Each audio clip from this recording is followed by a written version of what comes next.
Good morning. Thank you all so much for coming. So this morning we have an amazing panel of very successful, very smart agents that are going to talk to us about lead conversion. Tony? About lead conversion. So first I want to start off, if you guys just want to tell a little bit about yourself, and then we'll get started. I've got some questions prepared for them. Go ahead, Tony D. All It's you, right. babe. My name is Tony De Vega. I have been doing real estate now for, I guess next year will be 9 years in January. So I've been doing this for 9 years. Retired military guy, married with a blended family and a bunch of kids and a couple grandkids and one more on the way. I've been with Coldwell Banker since I started. I did start with another firm, and then quickly joined Coldwell Banker, and it's been a great move. We have a great company, and we're surrounded by great people. So glad to be here. I'm not very smart. Yes, you are. So Don't thank believe you. him. He's very smart. I am smart. Just kidding. I'm Maggie McFadyen. I've been in real estate for about a year, a little over a year, and I've only been with Coldwell Banker. Love the Coldwell Banker. Yep, there you go, representing. So I'm Megan Peters. I've been in real estate for 8 years now. I started with Coldwell Banker, I think it was during COVID, so maybe like 2021, 22, something like that. And it's obvious that Coldwell Banker has been a huge part of my success. So I'm not planning on going anywhere else. Hey, I'm Heather Edwards. I've been in the business. This is my 7th year, married with 3 children. I was a previous dental hygienist for 20 years, and I'm glad I made the switch to real estate. Awesome. All right. I'm going to open it up with some questions. So, Megan, I'm going to start with you. When you get a new lead, what is typically your first, when that new lead comes in, what is typically the very first thing you do? Okay, so what are we talking about? Like text? Like a text lead? Anyway, it could Okay. It could be a text lead. It could be an internet lead through email. It could be a friend calls you and says, hey, I've got a friend that wants to buy or sell a house. So I don't typically get any text leads or internet leads typically like that. A lot of times it's a phone call, either like a call off of a sign or like you said, like a friend that is looking out for another friend, or I do a lot of open houses. So that is my biggest source of leads is open houses. So I just kind of ask what they're looking for. Usually it's a buyer. Ask what they're looking for, explain first conversation. I'll explain the buyer agency agreement. I just always start with, hey, did you hear about the big lawsuit, that happened last year? Most of the time is no recently. So I just educate them on that. A lot of times they're very impressed that I would say that the very first conversation, I guess. And it's been working really well for me lately. When I was newer, I was definitely afraid to say anything that in regards to commission until, we really had good rapport. So that's kind of been the biggest thing with leads lately is to just educate them and understand what they're looking for, even if they are working with another agent, just kind of be looking out for their best interests and make them feel that I'm being genuine. Yeah. And that's been really helpful lately. I like that. Perfect. Maggie, same question for you. What do you do when you a lead? What's the first thing you do when you get a new lead? I would say most of my leads are like from friends or like people that I already know that they know. And I typically like ask whoever's like giving me that lead, like when they think I should reach out to them, I try and find like a personal connection. So it's not just about business, so that it is business, but it's also making that personal connection, because I think that real estate is a people business before it's a home buying or 100%. selling business. But then kind of what Megan said, like I educate them. I ask, are you pre-approved? Do you know what you're looking for? Have you started the process? Just kind of the... Okay, perfect. Kind of along those same lines, Tony, I'm going to ask you a different question. When you get that new lead, how quickly do you reach out? This is a 2-part question. So how quickly do you reach out? And then how do you determine what your method of contact will be, whether it's going to be call, text, emails? Well, I reach out as soon as I humanly can, because they're probably calling other people is the way I look at it. And so, I need to be quick on the draw, I feel like, with that. And so, yeah, as soon as I can, unless someone says, hey, call me tomorrow at this time, and then I'll do that. Is your first contact always a call? Every time. Every time. Every Okay. time. And then I will, even if I talk to them, I will follow up with a text message. And give them all of my information in a text message. And if I can get their email, I'll even email them. So, but always a call, and I always prefer to meet in person just as quickly as possible. I want to know very little information. I want to know some, but then, the sooner I can get face to face, the sooner I can connect with them way outside of real estate. And that's how you, I think, win clients. Okay, can I ask you two expanding questions on that? Why do you feel that the first initial contact should be a call? Why do you feel that's important? Well, it's personal.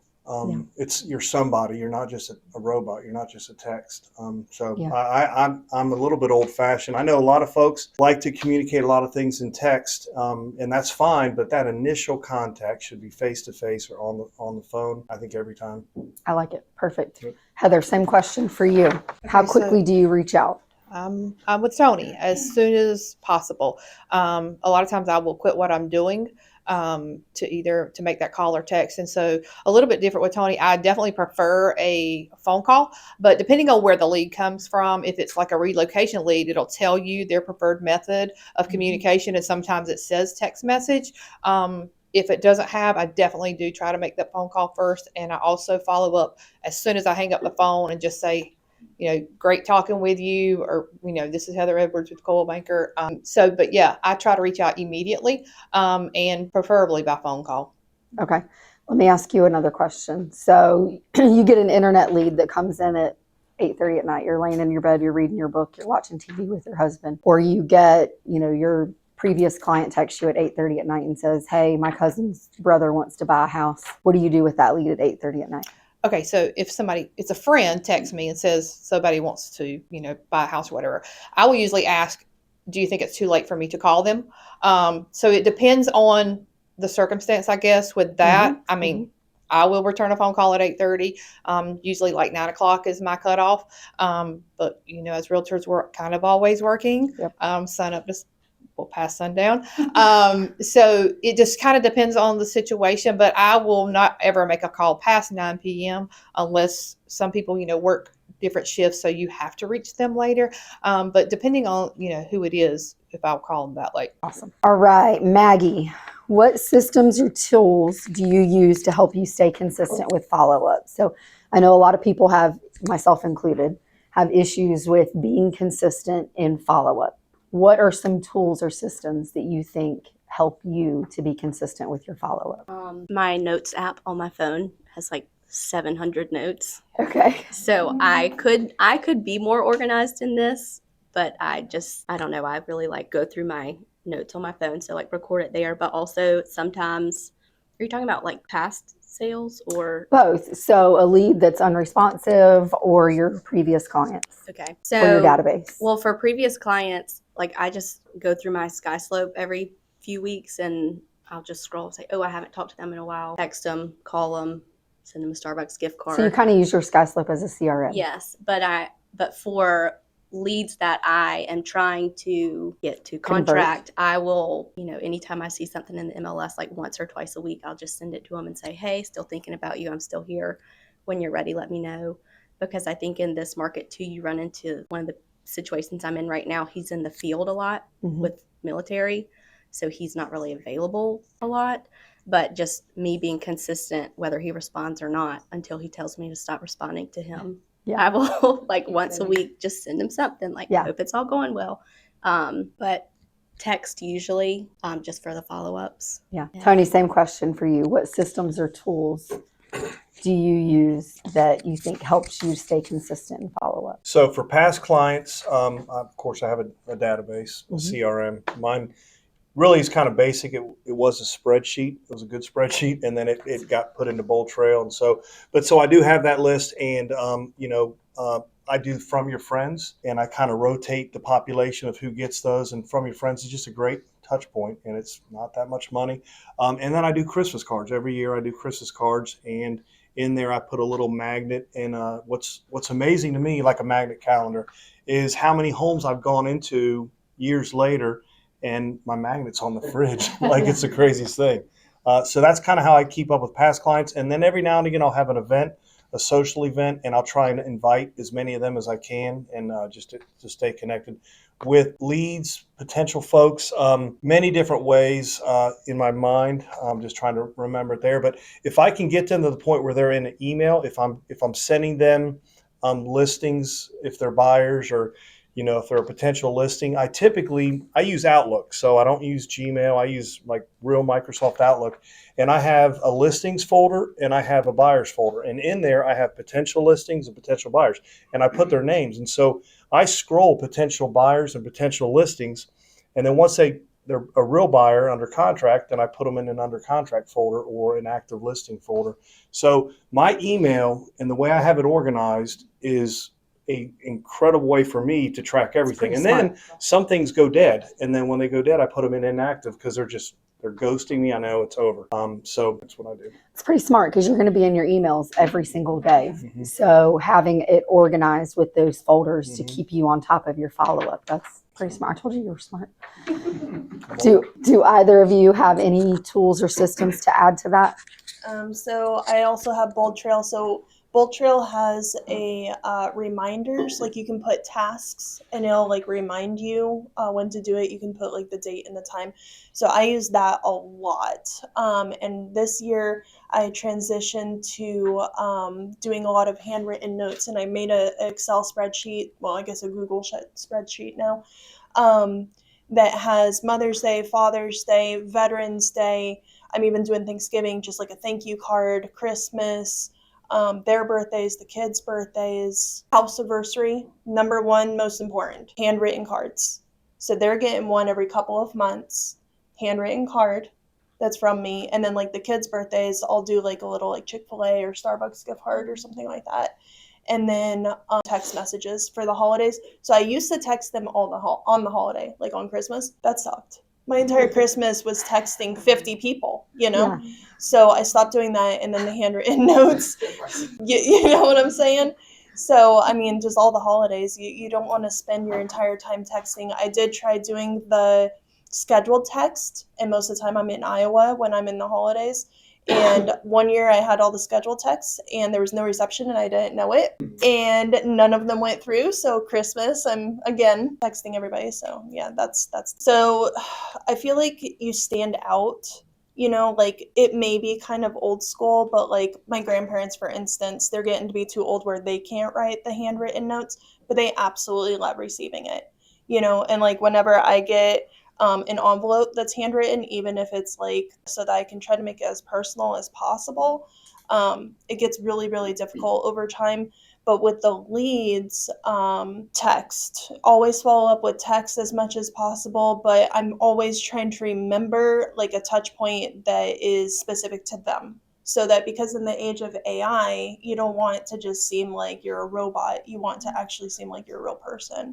And I've been doing a little more emojis, which may be kind of cheesy, but I feel like it kind of makes you more of a human, I guess. I don't know. Yeah, I agree.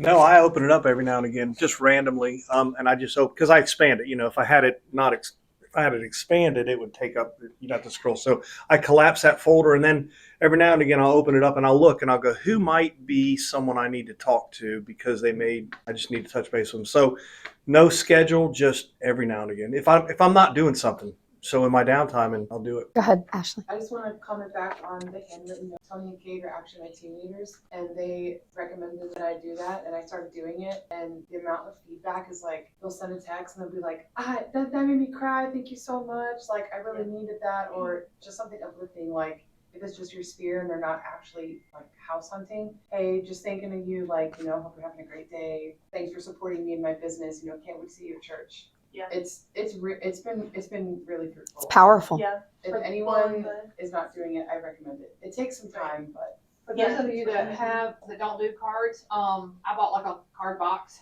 on Amazon or something, and like Home Goods has cheap cards that are really super cute. I just go buy like a whole book of them, like anniversary, graduation, birthday, baby, whatever, death of the family, and I just keep a whole box of those. So a lot of my clients I become friends with, like on, if I'm not friends with them already, like Facebook or something. So if I see their child has graduated from college or high school or whatever, I'll grab a graduation card or at least a congratulations or something and send it. So like you said, I mean, they like that special touch. So, something that I did, and this, whether they're your clients or just your sphere is going to give you business, right? They're going to refer people to you. So for my sphere, my clients, for a long time, I was tracking kids' birthdays because everyone loves their kids. and I would send their kids a card, a birthday card. Most And- people love their kids. Yeah, right. And I would send them a $5, a Chick-fil-A gift card for their kid's birthday. And man, that goes so far. And so even if they're never going to do another deal with me ever again, they're going to think of me. They're going to think That's of me right. when they hear, someone's looking for a realtor. So Yeah, I totally stole that. I was doing that for you. yeah, she And, was doing it. I um, didn't do it. She did. Yeah, and Karen has great ideas. So I was doing that for 3 years because they had 2 kids, and it was a previous buyer of mine. Hadn't heard from them at all, and then randomly, like after 3 years, she's like, "I get your card every single year. We're looking to sell our house." So that was literally the only touch point, because that I had lost their contact information because it was with the previous company that I had them, and that was my only touch point. And I got a listing out of that, just the Chick-fil-A gift card. Yeah. And what it costs you? $15? Yeah. 3 years? Yeah. Secrets Yeah. to success. That's Yeah. right. Chick-fil-A gift cards. Everybody loves Some All right. orange chicken. Yeah. Heather, I am a buyer, new lead, and I tell you, I'm just looking. How do you build trust with me to get me to convert to purchase? So I try to educate you as much as possible, even though you may not be ready. And I always usually, when I'm sending a message, I always say, like, I'll be here when you're ready, so that you don't seem pushy. But I try to educate them. So if there's changes in, say, the interest rate or whatever, I might shoot you a text and say, hey, did you see the news? We're down a half, percent or whatever. So anything that comes up in the market, I want them to see that I know what I'm doing. So I usually just try to educate them as much as possible until they get ready. And most of the time when they're ready, they always come back. Awesome. Maggie, same question. Okay. I do the same. Like, you just kind of have to keep that rapport with them and that trust with them, educate them, but also same thing. I have a friend who's actually out of town and getting married. So like, I have like lenders that I work with, and they send me emails every week. And so like once every 2 weeks, I'll send her that email. Hey, rates are down, or hey, rates are up, or, Yeah.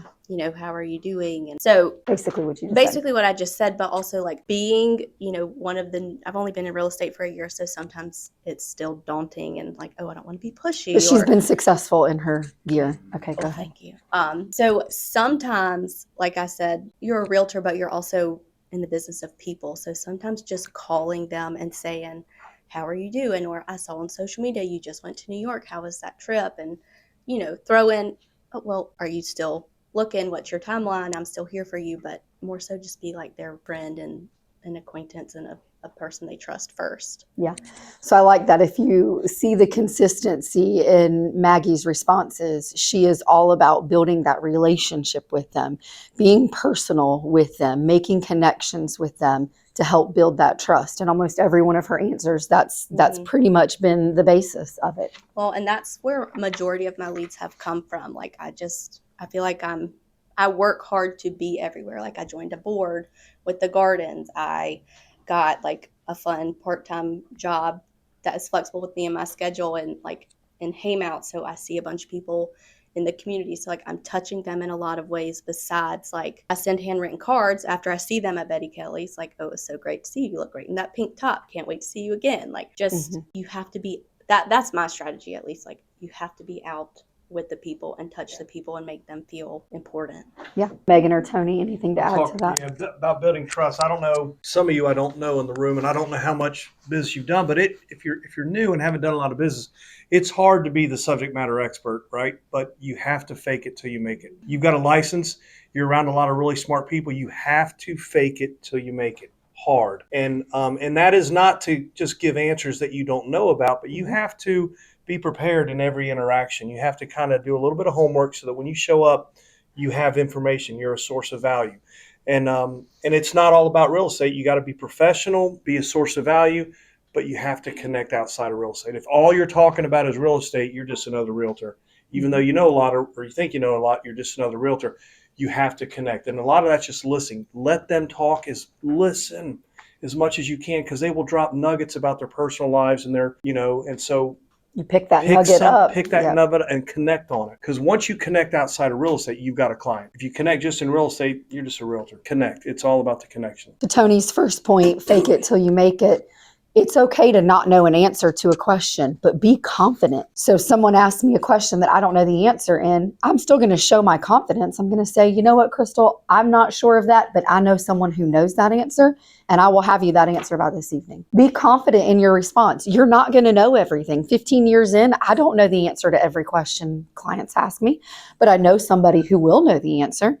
I surround myself with people smarter than me. So I reach out and I get those answers, but I'm confident in my response to them. I'm not cowering down saying, I can't believe I don't know that answer. I'm so sorry. No, I'm confident. Crystal, I'm sorry. I don't know the answer to that question, but I've got somebody who will, and I will have that to you by this evening. Well, and that's an opportunity to talk to your client again. That's right. Say, well, let me get back to you on that. Then you can That's right. follow up. Awesome. All right, Megan, what approach helps you move a lead from casual interest to a serious client? That's a good one. I mean, just stay in touch with them as much as possible. So let's talk buyers, and then I'll go to sellers after that. So buyers, like I said, I do a lot of open houses. That is my number one lead generation. And I also say model home. So I'm kind of seeing a trend with me. I like people coming to me. So as long as they come to me, then I'm kind of there to share value.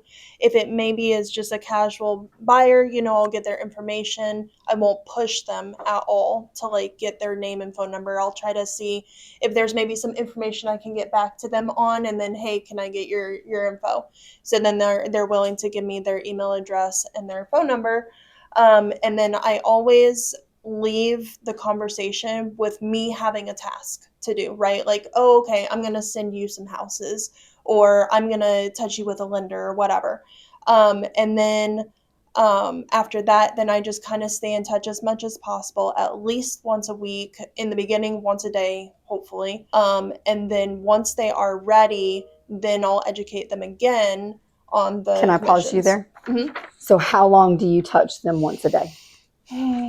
Until they are no longer responsive once a day. So then I'll kind of like go to a few days, and then if they're no longer responsive, then I'll go once a week. So I'm kind of like going on the amount of time that they're actually responding to me. I'm not gonna like one day in my text thread, and they're not gonna answer at all. So those one day, everyday touches, those are text messages or calls or emails or a combination? All three for Okay. sure. It depends on what my task is, right? So like if it's houses that I need to send them, always through email, unless there's a house where I'm like, this one's absolutely perfect, and I've already told them all of this. I'm gonna send them houses through email. But if there's a house that I need them to see right then I'll do like a link or something like that through text. And then I'll text the lender's application link that way.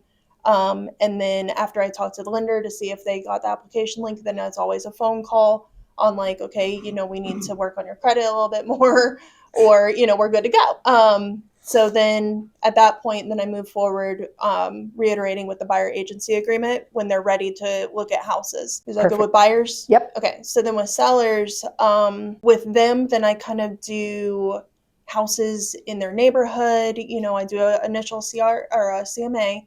And then if they're saying, well, let's wait for interest rates to drop, then I'm asking, why are we waiting? If they are waiting for anything, I'll tell them my strategy of getting it sold and creating a bidding war and whatever needs to be done.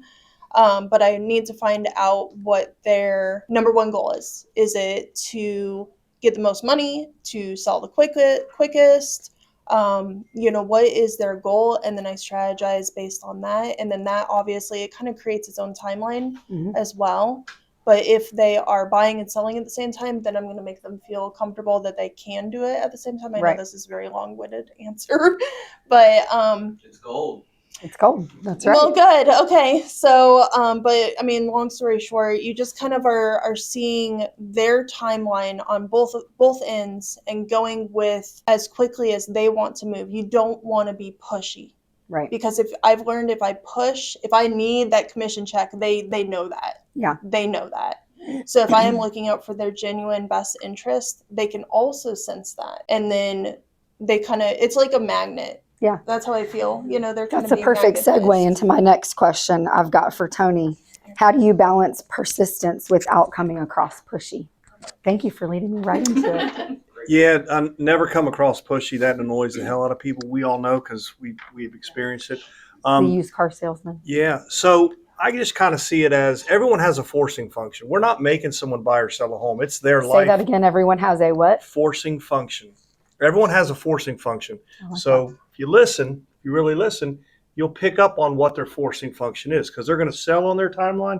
They're going to buy on their timeline. It's either a family situation changes or a move or they want to upgrade or so you just need to hear their forcing function. So you need to be a resource for them, a good resource up until they have that forcing function. As long as you're a resource providing information in a non-pushy way, then they're going to use you. You've got a client, especially if you've connected outside of real estate, right?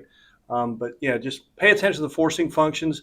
And until that happens, just stay in touch with them, be a resource, provide information. I'm going to steal that forcing function. Yeah. Thanks, Tony. Mm-hmm. Once again, you prove you're smart. And so, and I talked to the team about this. So, between now and their forcing function, they are nothing but time sucks, truly. Right.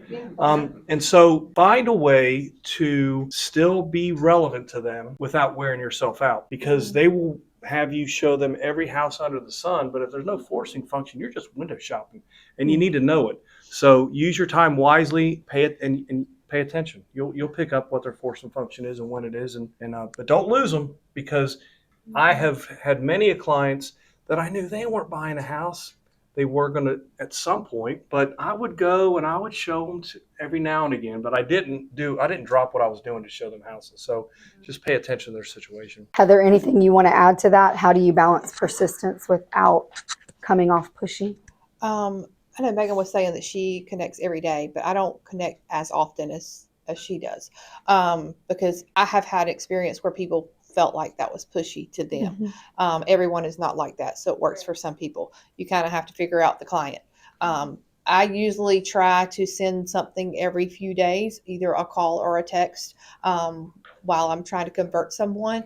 Like you said, you don't want to be too pushy, but you also need them to know that you are there. So usually a couple of times a week is what I'll do as far as reaching out, either calling or texting, depending on what the situation is. Thought I felt someone with a question. Okay. Yes, ma'am. I always have questions. Okay, so other than your typical keeping in touch, right? Like, hey, I saw this house, I figured you'd like it, sending it your way. Or they've already been connected with the lender. You know their timeline. You've kind of like exhausted options to reach out to them other than like, hey, thinking of you. What are some other questions or resources or value you ask or provide them to keep you top of mind when you already feel like you've given them all the value? I usually ask what their timeline is. Like, if I'm sending houses, I'm not getting a response, I'll reach out and say, hey, I see you're opening my emails, you're getting the houses. Like, do you have any idea, when you're thinking about making the move?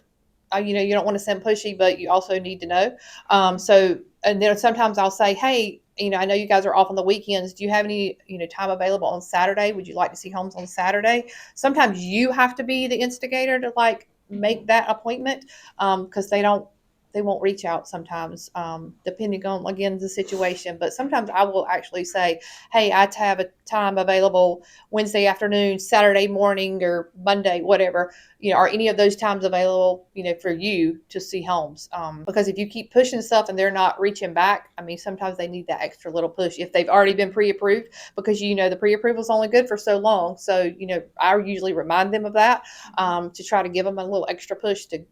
And once you start seeing houses, then the ball kind of starts rolling a little faster. Then they get excited. Once you can get them in a home, then they get excited. Anything else to add? A good touch I like to do if they're local, if I have nothing else to send to them, is kind of what's going on in the community. Like, there's a festival this weekend. Just wanted to make sure you and the kids knew about it, or, whatever. Let them know what's going on in the community outside of real estate. Yes, ma'am. Okay. Megan, do you use scripts or do you personalize every conversation?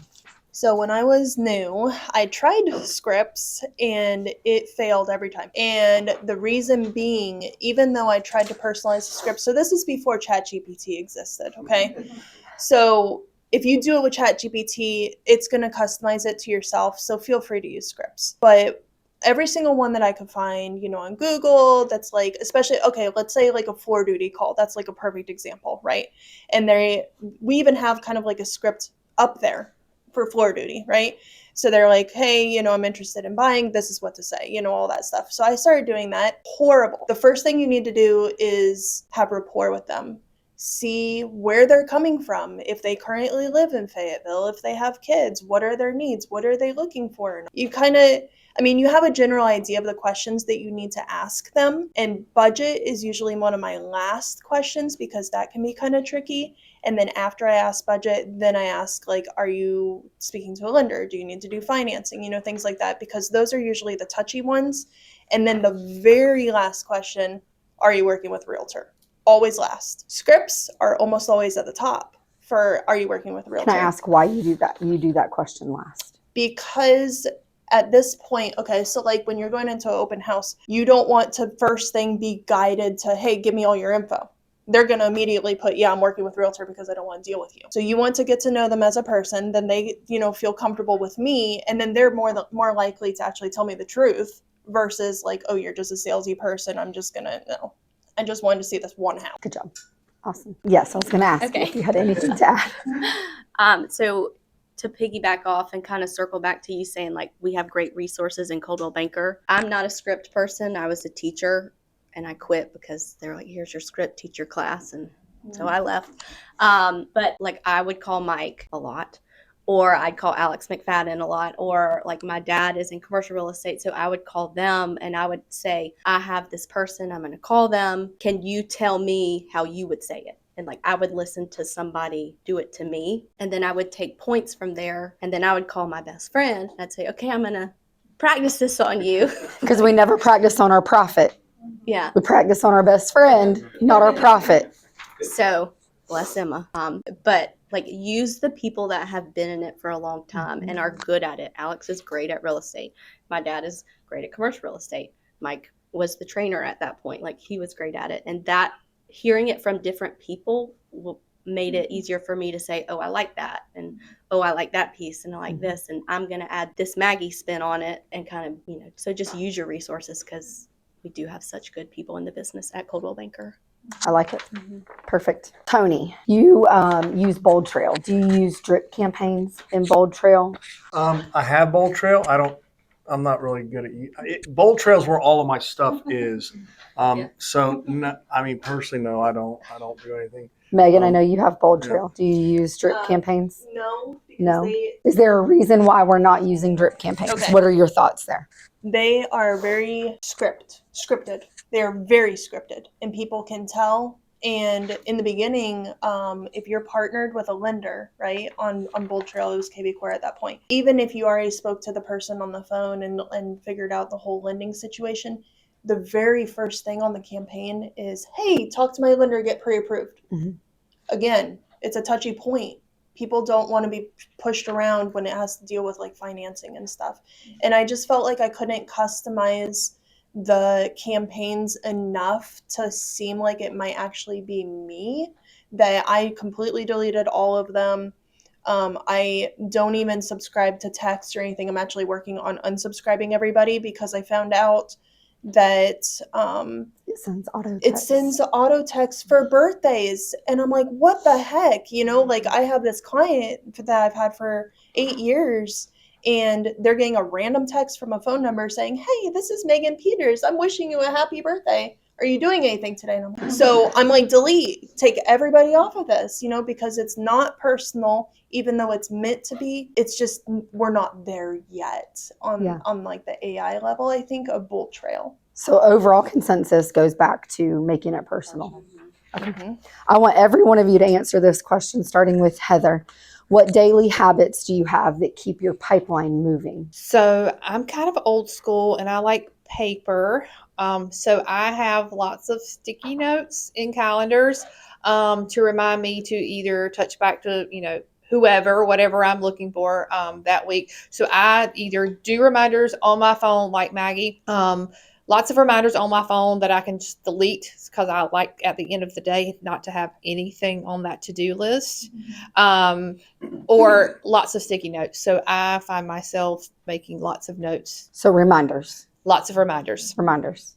Lots of reminders. Megan. I'm going to just piggyback on that. Lots and lots of reminders. You know, Bold Trail, it has that reminder tab. So then that's automated, that it pops up if I'm in the app. That's the only problem. I wish it would just pop up. I'm on the computer, just pop up, you know, like be in front of my face. So, yeah, yeah. Because it has a little number beside it for how many things you need to do today, and I need to make sure that's like I need to nothing do at that. the end of the day. Yeah, I need to do that for sure. And I've started doing the Google Calendar. And so I have tasks and events and things like that per day. And the night before, I'll look through on what I need to do. And then if there's somebody where I absolutely have to make a phone call when they get off of work, that's my trickiest part, because I'll say, okay, I need to call them at 5:20. It's already 8:30 and it's too late to call them. So I will literally set an alarm in my phone and label the alarm call so-and-so. So those have been the biggest ones that I've done. I have my Facebook birthday notifications on, Mm-hmm. so I'll always go happy birthday, happy birthday, happy birthday on their Facebook page. But then I will also like text them, like keep in top of mind. But alarms, I have so many alarms on my phone. I like call this person, or you have a showing at this time, 20-minute, 30-minute, like. Yeah. Experienced Megan's alarm the other day. She was like rapping. Oh, yeah. But I like social media is such a good helper Yeah. in the business. Yeah. Tony, what are your daily habits to keep your pipeline moving? Well, I use my minutes and seconds to do real estate. I mean, my time. So, kind of first thing in the day, always, first thing I do is kind of check email, just kind of see what's going on, see if anything's out there. But in that email, again, it goes back to those folders, right? And so if I've got prospective buyers, there's a folder for them in my email, and prospective listings, there's a folder, and I just kind of scroll that to make sure that do I need to call any of them today, or do I need to do anything with them today?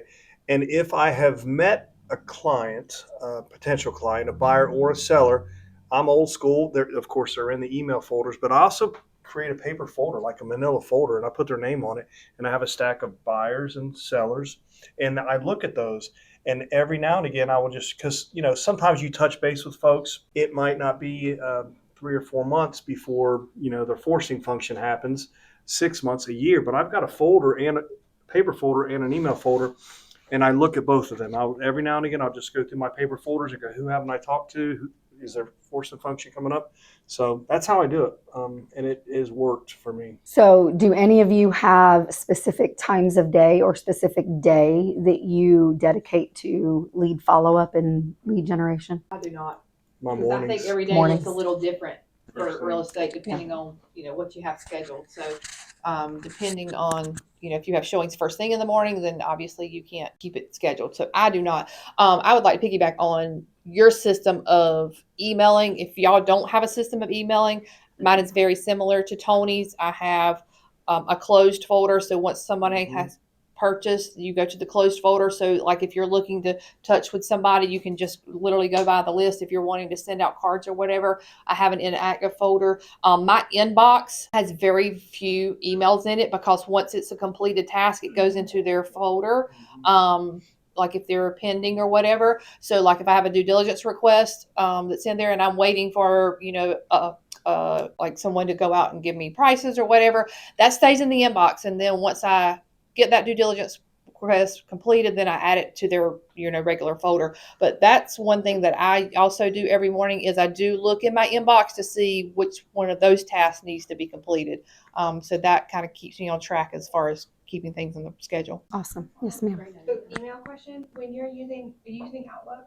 Gmail. So are you labeling them in Gmail, or are you how are you putting them in the folder? Yeah, so like I have I guess like a folder of inactive. And so if somebody's, they fell off the loop, then I will put them under the sub of inactive or closed. And then also, like you said, if somebody pending, so you can organize it like that in Gmail. So you have your transaction, and then when that transaction is done, then you put it in. It goes into closed. Yep. So I have pending, and then once it closes, they go into closed. Okay. This question is for everybody as well. If you could give one piece of advice to an agent struggling with lead conversion, what would that be? Consistency and persistence. Without being pushy. Without being pushy.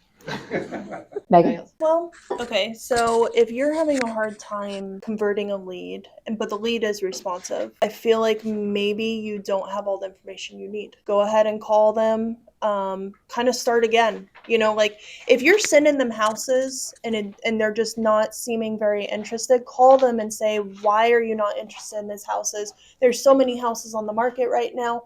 Let's narrow down the criteria. I've noticed that recently, that if you're narrowing it down and you're hearing them get excited about what specifically they want, and then you start sending them very specific homes, then it kind of like starts that again. It's like showing houses, then they start getting excited about it. Awesome. Maggie? I would say switch up your strategy, but also try and get in front of them, because it's a lot easier for them or it's a lot harder for them to say no to you in front of you than if it's over a text or a call. Face-to-face contact is the Face-to-face. most effective. Tony D. All right. So if you're struggling with lead conversion, these are the things I wrote down. Fake it till you make it. Okay. Be the subject matter expert, exude confidence, offer value. Make sure you're giving them something that's valuable to them. Make a connection always, face-to-face. I say I give everybody a freebie. So, as soon as you can move from that phone call to showing the house, you just want to meet them face-to-face. Once you do that, you get a whole lot better chances of converting. Zillow says that a face-to-face meeting is a 70% conversion rate. Non-face-to-face, you're like 5%. So That's strong. and be professional. When you do meet them, make sure you got your act together. Look the part, dress for success, and whatever that is, because you really need to feed off the client, because young folks don't need you showing up in a coat and tie. It just depends on who you're meeting. Dress for success. If you make that personal connection, you'll convert. That's awesome. Got one last question, and then I'm going to open it up to questions to you guys. Does anyone have a funny or most surprising lead that you ever converted? Someone you thought would never turn into a sale, but finally did? Since I got the mic.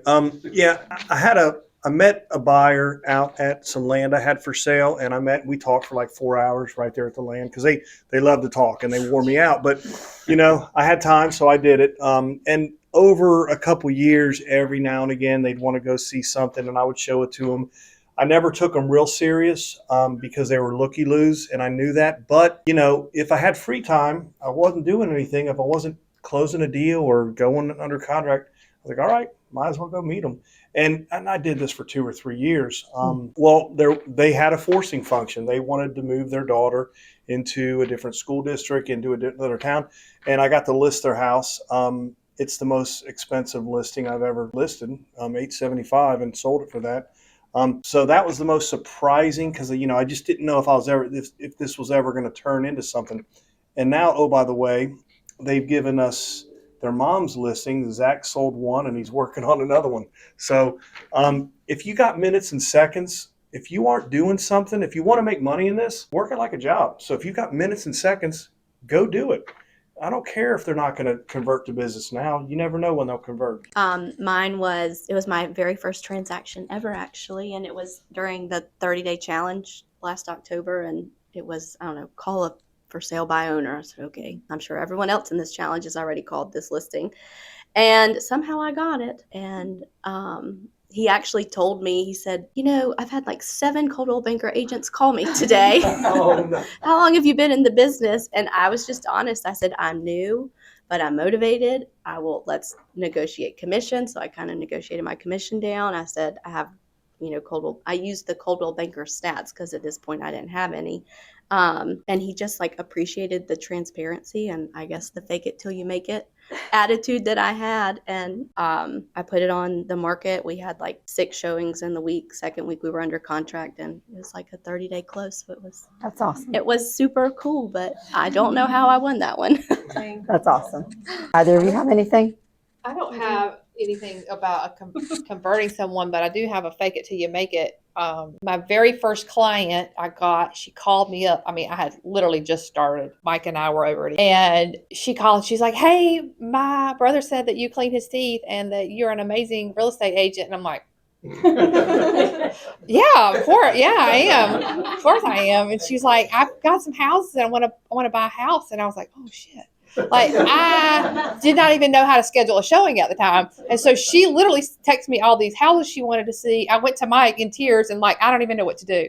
I called Mike between, I think, every single house because I was having trouble with the lockbox. I mean, like, if anything could go wrong that day, it did. But like, I just tried to get it together in between each house.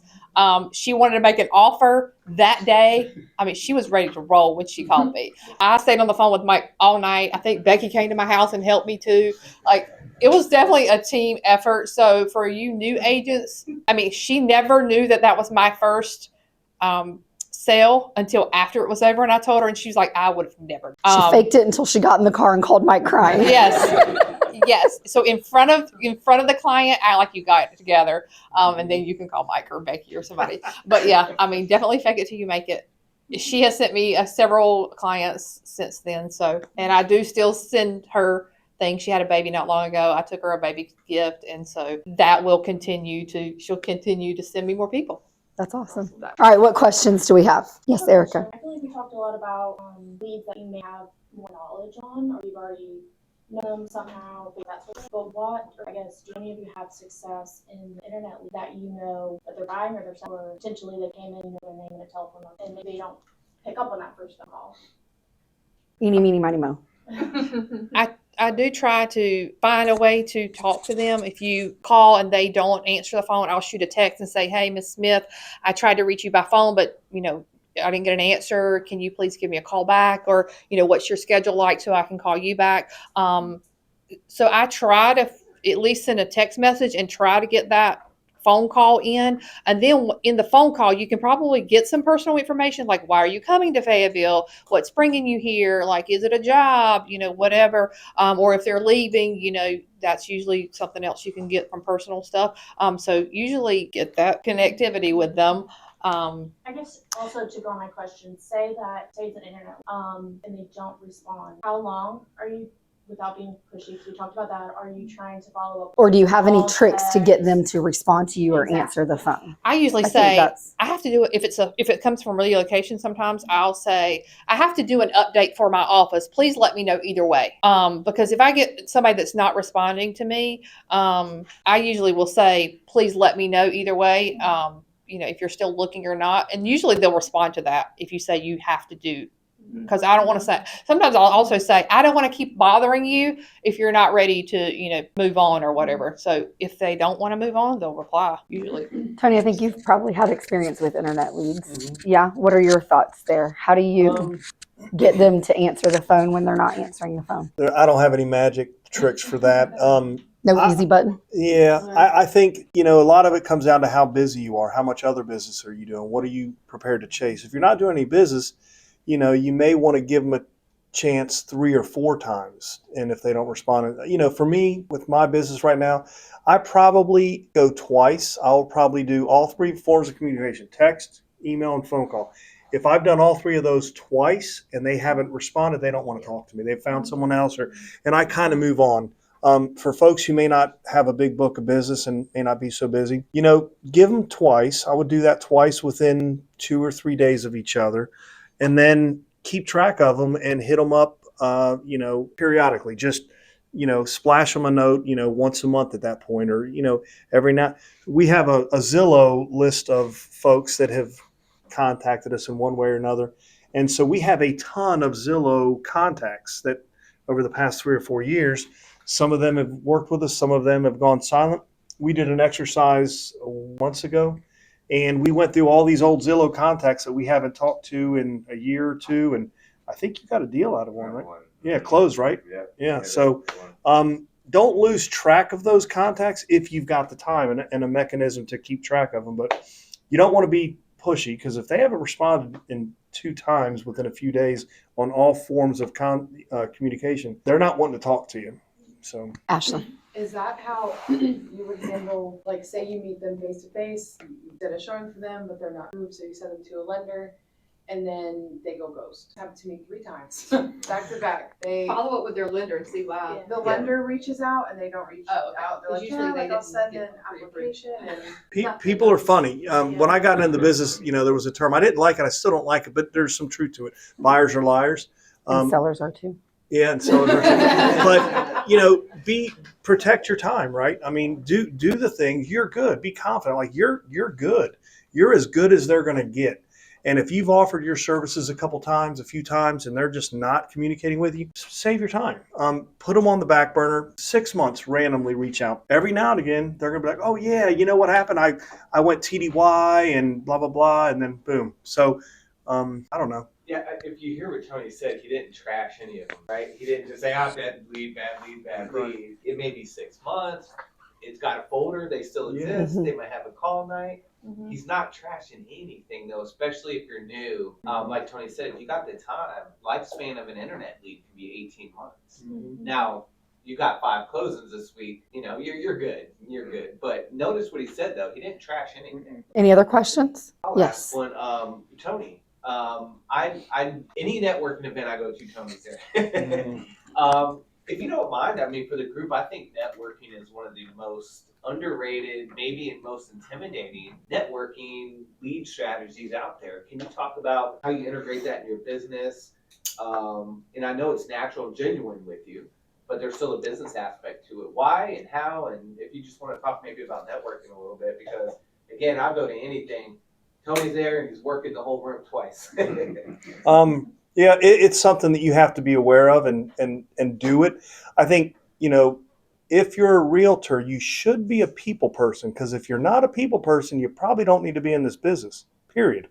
So if you're a realtor and you're a people person, you should want to be in settings with people, and you should have hobbies and interests and want to contribute to the community. So it should be a natural thing. And if you're a homebody and you're not in networks, how are you connected with people? Because people, your networks, that's your sphere. That's where you're going to get your business.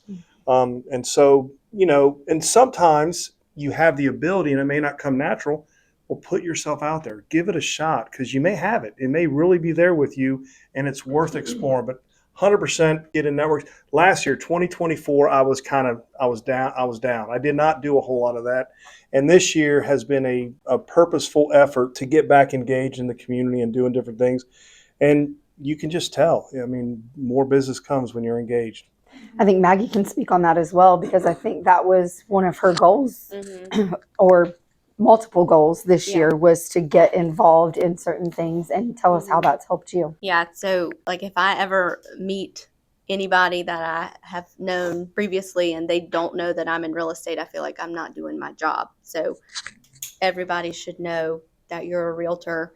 So join a board, tell your friends' friends, like talk to people when you're out, wear your name tag, which I should do that more, but like that was my goal. So while it came in the form of another job at like this boutique in Haymount, it's easy, and I see people all the time, and those people see people, and you have to tell them like, well, yeah, I'm here, but this is like marketing for my real estate job. That's my real job. And it just sparks so much conversation. And you have to be out in your community, I think. Awesome. So Yes, to ma'am. piggyback off of you two, say you're going to, I don't know, a fair, and you wear, your Coldwell shirt, or you wear your name tag or whatever. How do you approach people, like complete strangers, in either like a fair, or like say it's like a marketing event, or you join a board or something like that? How do you approach it? How do you approach strangers without it being awkward? Well, what do you think, Caitlin Core? Yeah. Well, I would say I don't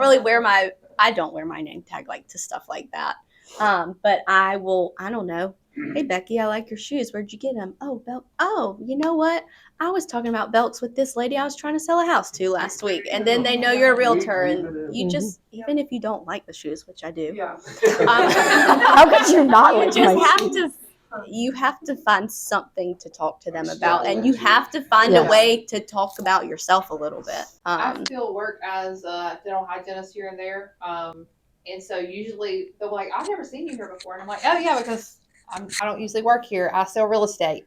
I mean, I always I'm just filling in for so-and-so because her child's sick or whatever. Like I always, if there's a way to put in, I sell real estate or whatever, put that in. I know Becki and I do a lot of stuff with their schools, PTAs. I don't know if you go to church, find one if you don't. I mean, I'm saying that's how most of all of my clients are from a sphere, from people from like that, from organizations or events or something that I go to. And when you start, Take a business Yeah. card. When you start talking to someone, if you haven't found anything that you can flip it back to real estate, ask them what they do for a living. The common response to that after they tell you what they do for a living is, well, what do you do, Ashley? And then you can put that in there. Sorry, Tony, you were going to say something. Yes. I always remember the word FORM. Thought you were going to say something else. FORM, family, occupation, recreation, and Yeah, yeah. startup. If I had my kids with me, I'd go, hey, my son's 7 years old. How old is your son? Mhm. Anything. Just break the ice with somebody and start a conversation. If I'm wearing Coldwell banker clothes and they see that, the conversation goes on. If they have any interest, what are the mortgage rates like? Yeah, how's the market? They'll ask you. They'll ask you. And you can say, oh, hey. If you're going into an environment with people and you're not getting asked by everybody how the market is, you're missing something. Because everywhere I go, and I hate it. Like the last thing I want to talk about is real estate. But everywhere I go, I mean, that's what they bring it up. I don't bring it up. So and that just means they know I'm a realtor. They know I'm out there. And I don't self-promote. I hate self-promoting. Over time, it just happens. And so folks should know you're a realtor. And community starts with the church. In my opinion, I love my church. I'm a member of a church, and you don't join a church just for community, but that's how you could practice. Like literally join a local church. If you don't have one, join a very good, vibrant, healthy church and be part of it. And your community will just expand from there. There's goodness of being in a church. Anything else? Any other questions? I just say make sure you're also ask you how the market is. Make sure you actually know. you're looking on the Well, like MLS we're every sending day. out emails all the time. Mike is every week about what like what's going on. So read your emails. Yeah. And then you know. And then Mike's telling us. Any other questions? No? Awesome. Well, thank you all Thank you, so guys. much. I appreciate your time. Thank you all for being